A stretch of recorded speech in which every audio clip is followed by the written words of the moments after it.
देव भगवान की जय। प्यारे कृष्ण कन्हैया लाल की जय। श्री राम कथा राधे श्याम रामायण।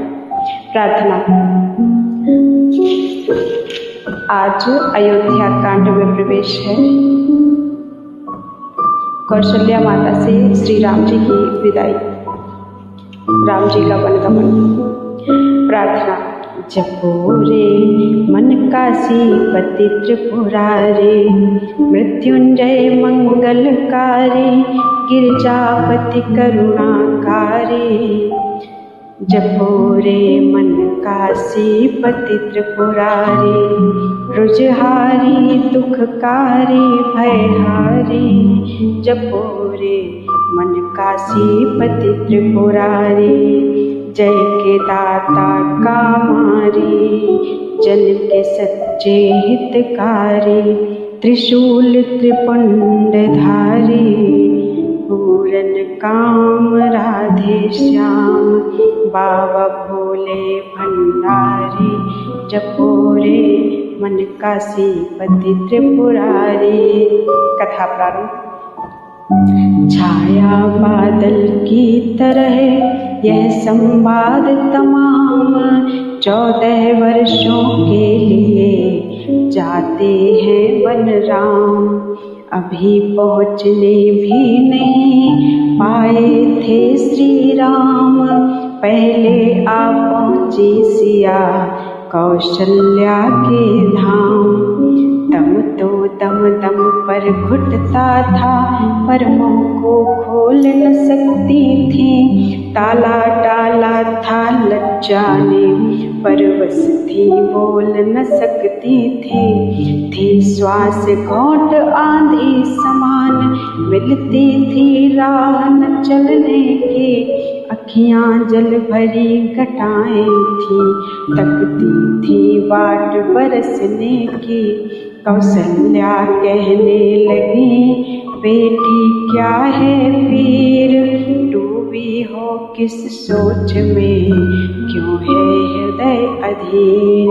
इस भांति मलिन हो रही हो, जैसे कंगालिनी हो कोई, मुरझाई हो ऐसी मानो बरसों की रोगिणी हो कोई।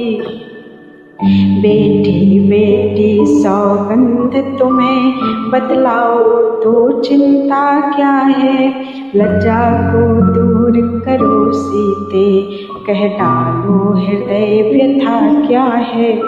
श्री चरणों में सिया ने तुरंत झुकाया भाल, नैनों ने भी उसी क्षण दी 2 बूंदें डाल। रुकी हुई थी सांस जो, उसको मिला निकास, बोल उठी तब जानकी, लेकर धीमी श्वास। लज्जा को कैसे दूर करूं, यह तो नारी का गहना है। पर माता आज्ञा देती है, तो कहती हूँ जो कहना है। मझली माँ ने कौशलपति से वरदान ले लिए 2 चुन के। पहला तो भरत राज्य का है, दूसरा वनगमन का उनके। माता जी के न्यायालय में अब मैं आवेदन लाई हूँ, 14 वर्षों के जीवन का फैसला कराने आई हूँ। इस समय धर्म क्या है मेरा, क्या मुझको अच्छा है माता, मैं बन जाऊं या यही रहूं। कहिए क्या आज्ञा है माता, पत्नी के लिए एक पति ही सर्वस्व है, सबसे बढ़कर है। लेकिन मर्तबा सासु माँ का उससे भी ऊपर चढ़कर है आप पूजनिया उनकी, जिनकी यह तुच्छ गुजारन है। इसलिए आज्ञा की भिक्षा लेने को खड़ी भिखारन है। यह सुनते ही गिर पड़ी कौसल्या कर हाय, ठोकर खा अंधा गिरे जिस प्रकार असहाय। यदि रोक नहीं लेती सीता तो और अनर्थ इधर होता, यथ कैकेयी के यहाँ हुआ इति कौसल्या के घर होता। पर साध लिया था दशरथ के जीवन जिस भांति सत्यता ने, त्यों ही रोका कौशल्या को उस समय धर्म की दृढ़ता ने। ठहरी कुछ धक्का लगा दी फिर आंखें खोल, फिर झीने से स्वरों में लगी बोलने बोल। हा विधना यह क्या चक्र रचा, यह भीषण परिवर्तन कैसा। राज्याभिषेक होते होते 14 वर्षों का वन कैसा। तू मुझसे पूछ रही बेटी मैं बन जाऊं या रहूं यहाँ। मैं तुझसे पूछ रही बेटी मैं प्राण तजूं या जीऊं यहाँ। फिर चक्कर सा आ गया और मुंदे कुछ नैन, कुछ क्षण के उपरांत फिर संभली बोली बैन। मेरी क्या है मैं बूढ़ी हूँ दिन शेष काट ही लूँगी मैं। यदि नहीं कटे तो यह होगा इस दुनिया से चल दूँगी मैं। पर ऐसा वज्र वियोग सिया तू किस प्रकार सह सकती है। तू तो चंद्रिका चंद्र की है किस भांति पृथक रह सकती है। वे राजा हो तू तो रानी, ये योगी तो तू योगिनी हो।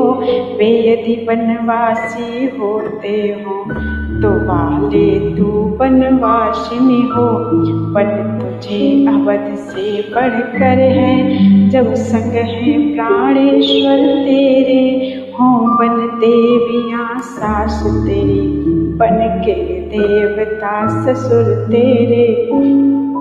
होक तज्ञ सीता तभी करने उठी प्रणाम। इतने ही में उस जगह आ पहुँचे श्री राम। बछड़ा देखा और भी तब टकराई गाय। फिर मूर्छा सी आ गई फिर कुछ निकली हाय।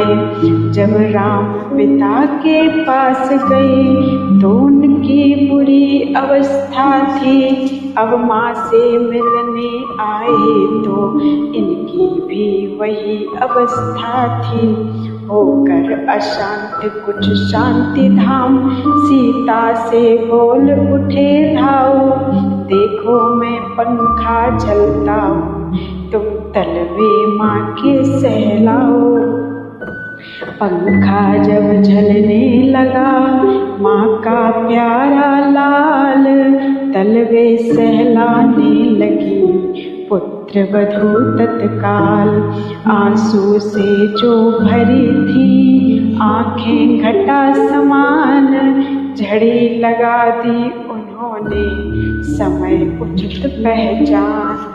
सीता ने बहुत तेरा रोका अखियाँ कब रुकने वाली थी। साजन को सावन समझी वे अपनी धुन में मत वाली थी। मानो हिचकियाँ गर्जना है श्वासों की चालें पुरवा है। बरसात देख बरसायत में बरसात बन गई सीता है। देखी सीता की दशा जब यूं डावाडोल। पछवा की नाई तभी उठे राम जी बोल। सीते सीते क्यों रोती हो क्या धरा वेदनाओं में है। सुख दुख है एक समान उन्हें बल जिनकी आत्माओं में है। मैं जान रहा हूँ पति वियोग तुम नहीं प्रिय सह सकती हो, फिर भी आत्मा में बल लाओ, बल होगा तो रह सकती हो। पति का यह उपदेश सुन बड़ा और भी खेद, पदनख द्वारा जानकी उठी भूमि कुरेद। जब समय बोलने का हो तब बिन बोले होता काज नहीं, प्राणों पे जब आ जाती है तो रह सकती है लाज नहीं। यह सोच जानकी बोल उठी किसकी बलशाली आत्मा हो, मेरी तो तुम ही आत्मा हो, आत्मा तो क्या परमात्मा हो। अब लाज छोड़ कर कहती हूँ चरणों के साथ चलूंगी मैं, यदि आप भभूत रमाएंगे तो स्वामी भस्म मलूंगी मैं। जीवात्मा जब चल देता है तो शरीर का कल्याण कहाँ, ऐसे ही समझे प्राणनाथ, जब नाथ नहीं तो प्राण कहाँ।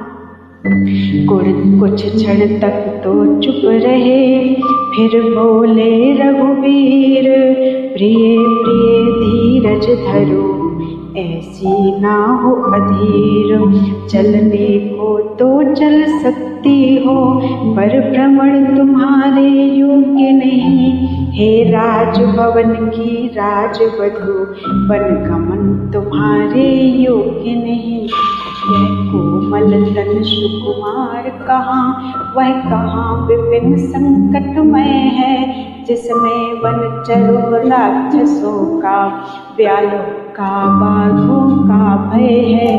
भय कैसा जब साथ है मेरे रघुकुल राज, वैदेही ने वचन यह कहे छोड़ कर लाज।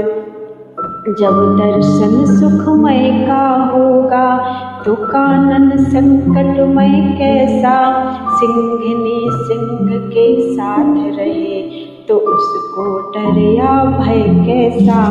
क्या कहा जानकी कोमल है, जो नहीं गमन के लायक है। जानकी नाथ क्या है कठोर, उनका तन बन के लायक है।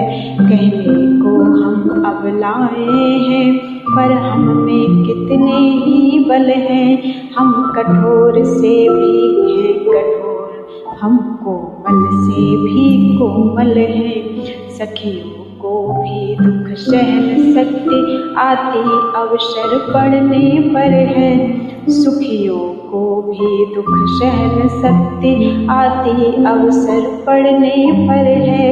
मन साध लिया तो फिर, मन साध लिया जाए तो फिर जंगल या महल बराबर है।